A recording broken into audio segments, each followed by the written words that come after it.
Good evening. Once again, this is another episode of Mike from the Basement. So we're going to get into something that just happened to me, but it's been happening to me over the course of a couple months now. Um, Helping people that seems to be in a really need of help. So I've been finding myself being more generous and more spontaneous to help people, especially kids, but also adults too. Now I might not give them money. I might give the kids some money. But the adults, I might say, well, what you need, brother or sister, will take them in the store, buy them some coffee or a meal or something. Let me tell you what has been happening to me the last couple of months. A situation that just happened to me was I'm in the house, I'm off today. So when you're used to working a lot, you're used to moving a lot. So I can honestly say I was bored. Fixing the things I needed to fix in the house. I was planning on washing my car. It's still a little snow outside, but the temperature is warming up where I think as though I might wash it a little later. So anyway, I was downstairs. I got my little man cave going on. This is my little podcast, but right over from the podcast is my little entertainment system, little man cave. My TV, my gaming system, my movies, everything I like, to keep me, happy for the foremost. So I go upstairs and I open the door. And I'm talking to my wife at the door. Well, she's in her little office and she's doing a job. And we just talked about jobs in particular and how they're so stressful nowadays. So I'm looking outside the door and one of my neighbors, he rides his scooter. Now there's no ice or snow on the ground, but remember, it's still snow on top of the grass. So he has a little hill that he rides his scooter down, but he also has to go up this hill. So I'm still standing at the door and I'm just looking outside watching things. So he tries to ride the scooter up the hill. Unfortunately, it's mud. So he falls off the scooter. Excuse me, I'm trying to do something else. So he falls off the scooter. And as he falls off the scooter, the back wheel spins out, so he comes down the hill and he falls off the scooter. So when he does that, you can hear him complaining and stuff. So I'm looking through the door, but he can't see me looking through the door. So I step through the door and I ask him, are you all right, brother? And he says, yes, at first. So I say, okay. So I step back in, and I'm stepping back in. He's striking up a little conversation. So he says, I should never did that. I said, yeah, you should probably roll around because the grass is wet. It's a live and learn situation. So he said, well, you can't come help me out. So I said, absolutely. So he said, man, I just ain't want you to get mud on your shoes. And I said, man, I ain't worried about no damn mud. You need help, brother. So I go over there and I pull him up. So we strike a conversation for a minute. And he said he appreciate me helping him. And I said, you sure you're all right? And he says, yes. So as I get back in the house, my wife says, that's about the fourth or fifth time you done been somewhere to help somebody. And I said, you know what? You're right. Because I just so happened to go to the door, no mail or nothing. I just so happened to go to the door and look out the door. One of the first scenarios I had of helping someone was I was actually going to work at 4 in the morning. Yes, I do work. I work at 5, but I leave out at 4. So I'm going to work at 4 in the morning. And so as I'm going to work at 4 in the morning, I'm stopped at a red light. And I never at 4 in the morning always go up to the red light because I don't know what's around the corners. So I always ease up until the light turns green. I watch the other side of the light and I ease up till the light turns green. So as I'm easing up and I start to pull off, I see something shoot past the back of the truck. This one I had a big old Navigator, one of my favorite trucks. So when it's something shoot past the back of the truck, I said to myself, damn, it couldn't have been an adult because it was moving too fast and too small. Couldn't have been an animal because I would have seen it out my peripheral. So as I'm looking out the rear view into the passenger window, I see a little child. Has to be about 4 or 5. We ain't not even gonna say 6, 4 or 5. So I said, there's no way in hell a little child just ran past the back of my truck. So where I'm at, I stop automatically and bust a U-turn. Turn the truck around, go back, pull into the market. Now the market is closed. There's nothing out there at 4 in the morning. Mind you, it's 4 in the morning. There's nothing out there. So as I get out there and get out the truck, it's a little boy. Like I say, 4 or 5. I'm not gonna give him 6. So I said, "What you doing out here, little man?" He points to the market. So I say he must have slipped out somebody's house and went to the market, because he's well groomed. Hair was done. It was twisted up, but he had his nice. It was twisted up in plaits, but it was all, and he was well kept. So he wasn't one of those children that was probably neglected and wanted to run away. Probably slipped out the house. So as I'm talking to him, he's telling me his name, but he can't tell me no more than that. Like I said, it's 4 or 5. Ask him his mother's name, and he's trying to tell me, but he's 4 or 5. So he's steady pointing to the market. So I immediately called 911. So calling 911, I'm telling them, "Listen, there's a child out here that has popped up from the back of my truck and ran to the market, and you probably need to come get him." So they say, "Okay, we're sending someone." So it wasn't cold. I think it was still probably summertime, so it was still probably nice and warm. So I sit him in the truck. I put him in the passenger side of the truck. I sit him in the truck, and I'm sorry, I'm still making sure the thing's recording. You know, I just try to comfort him as much as I can. Now, mind you, it's been about 10 or 15 minutes since I called the police, and still no police in Baltimore City. So I'm like, man, let me call again. So I called the police again. No police. So I'm not really worried about being late for work for a child. You know, I mean, the job can, they can do whatever they want to do. This black child is not going to be left on my watch out here by itself. So it's a fire department not too far from there. So I said, okay, firemen got to be up 4 in the morning, at least one or two of them, not the whole shift, but at least 1 or 2 of them. So we drive around to the fire department. The whole fire department is pitch black. So I'm knocking on the fire department window, still no answer.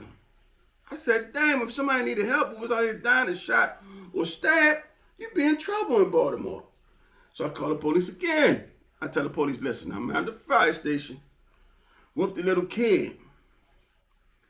Eventually, 20 minutes later, police department come. Man and a woman, 2 great individuals.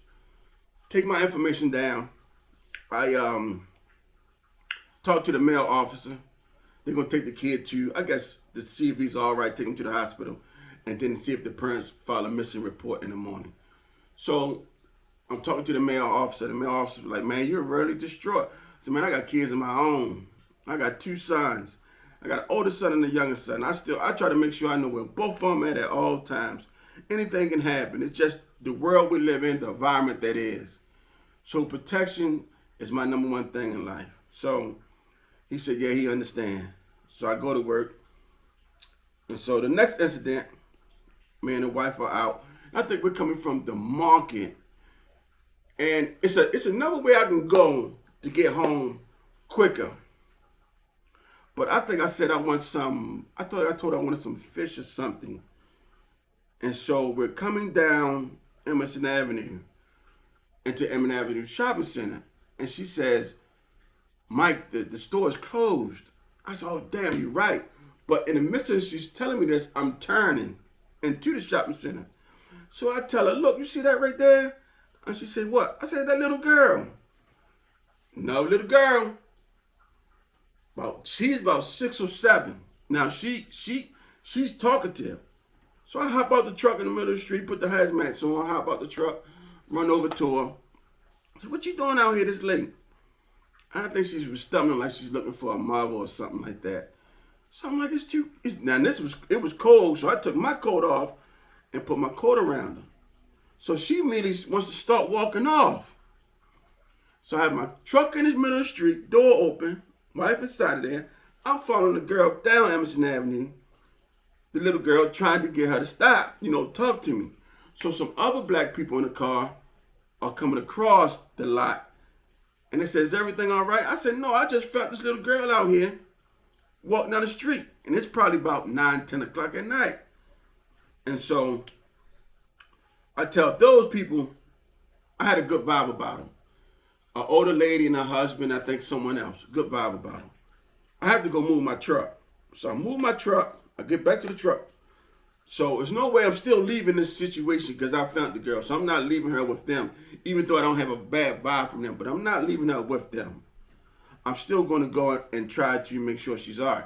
So I hurry up, get in the truck. I pull all the way around to where they were at, put the hazmats on, get out the truck. So we're all sitting there talking to the little girl, and she just not giving us any answers. So we asked her where she live at. And she says behind the shopping centers. It's 1,000 houses behind the shopping center. She doesn't know where she live at. Another person that has snuck out the house. Now there's two more to this story, and I'm gonna share them at the end.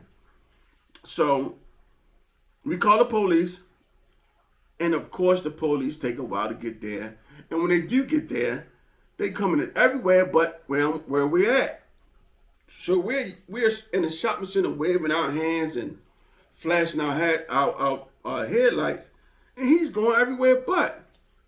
So he finally comes, and lo and behold, he's talking to the little girl, but still he can't get information from her because now she's scared, saying she's gonna get in trouble. You snuck out. We're already past that part. We're the part of getting you home. Whatever actions had to come from because you snuck out, it just has to be. It's all type of individuals out here that would like to harm or kidnap a kid, especially a little girl or a little boy. So we have to be mindful of that. When we see something, we say something. When we say something, we should do something. It's not the world that we used to live in from where I used to grow up at, whereas though it was a little safer than it is now. There's a whole bunch of lunatics out here that prey on the weak and prey on children. So as we're talking to the police about this situation, our car pulls up, and lo and behold, it's her family looking for her. Thank you, Jesus. And they say you're going to get in trouble, but I'm not worried about the getting in trouble part. I'm worried about that they took her home and she was all right. And the guy shook my hand. I said, man, I can't leave no child out here at this time. You got to help them children. You got to help people. Not only children, but you got to help people. If you see someone sleeping on the ground and you can afford it, ask them if they all right. Give them a dollar bill or two. To help someone just goes a long way. And like today, I just said, the more of these stories are, sometimes God is going to put you in places and test to see what you can do. Because lo and behold, truthfully told, you don't have to help anybody. You don't. But he's going to see what you're going to do. For one, I'm going to help people. I'm going to help people to the best of my ability. Now, I'm not going to go broke helping them, but I am going to help them. And my wife just told me it's like a calling that I have to help people. Now, this is going certain ways because the job I have, I don't feel as though it's suited for me. Because it's just a 9 to 5. The money is good. The environment is okay. The people I work with are okay. Management is good. But I think it's a higher calling for me. And I'm trying to find this calling. I would like to be in the streets helping the youth, helping people that really need help. Because I've been on both sides. I've been on the side against the law, and I've been on the side for the law. I've been on the side with the handcuffs. I've been on the side where I ain't got to put them on no more, if you catch my drift. We don't need to go into details about all that, but I've been on both sides. This side is better. If I'd have known then what I know now, I'd have chose this side a long time ago. So I'm just really trying to figure out, and I got to get back to really talking to my Heavenly Father about the choices that I need to make to feel fresh. Do you stay with your job because it's financially able to provide for your family, but you don't feel it in here? You feel as though it's just a job. Don't never do nothing where you feel as though it's just a job because you're going to be miserable. You have to do something when you feel as though it's your purpose. When it's your purpose, it's not a job because it brings you joy. Helping people, like helping this guy, brought me joy. It brightened my day up because, like I said, I was bored. So it brightened my day up. And it made me feel good. Not necessarily that he fell, but that I was there to help him. And so these things that I have to take in consideration, I think I need to pray more and ask God for that calling of what to do. Now, like I said, the job that I have provides stability. But am I happy with it? Even if I get promoted to something, would I be happy with it? Or would I be happy with helping people that need to be helped?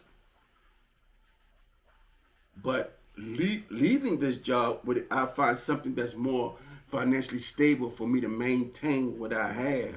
So that's the whole thing with me being able, because I can't just leave something and put my family welfare and means on the back burner. I can't do that.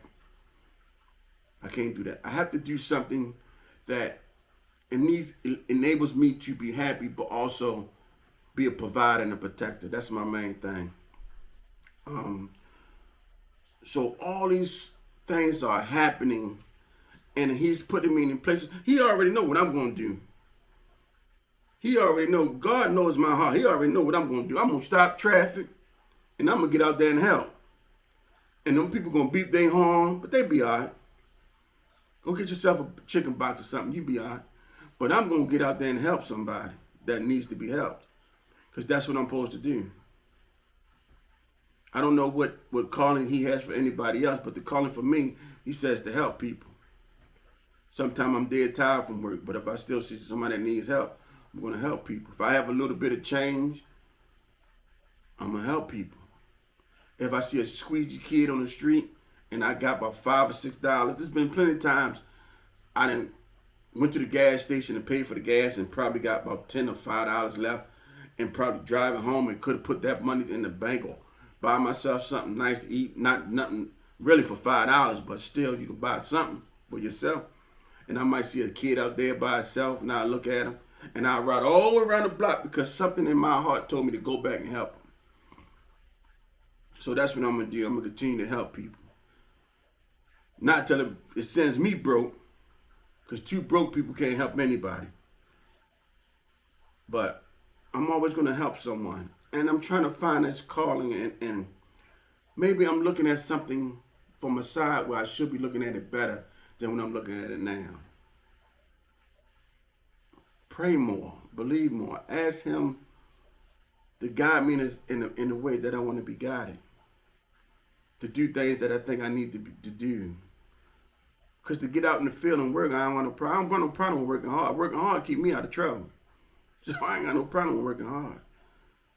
But I have to make sure that the income that I'm making is still sustainable to where I can provide for that family. And a lot of self-jobs or self-help jobs or self-helping people doesn't pay that much. It wouldn't matter to me that I'm helping people and I'm outside in an environment where it's hot one day or it's cold in the winter and I got to keep getting out of the car.